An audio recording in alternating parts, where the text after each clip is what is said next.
ये सिर्फ एक मोहब्बत की कहानी नहीं, बल्कि रूह को जगा देने वाला सफ़र है पीर कामिल अज़ मेरा अहमद, इमाम हाशिम और सलार सिकंदर की वो दास्तान है, जहाँ गुनाह, गरूर, ईमान और तवा सब एक ही रास्ते पर मिलते हैं। इमामा एक मजबूत, ईमान वाली लड़की जो अपने ख़ानदान और मुआशरे की मुखालफत के बावजूद इस्लाम की सच्चाई पर कायम रहती है, और दूसरी तरफ सलार सिकंदर एक ज़हीन मगर गुमराह नौजवान जिसकी ज़िंदगी गरूर और नफ्स की कैद में होती है।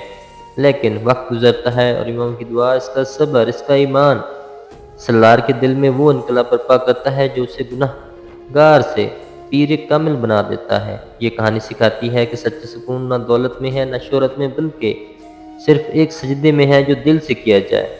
पीर कामिल एक ऐसी कहानी है जो रूह को बदल देती है। और मज़ीद नावल्स वीडियोज़ के लिए मेरा यूट्यूब चैनल वहीदान मुस्तफ़ा ऑफिशियल ज़रूर सब्सक्राइब करें। शुक्रिया।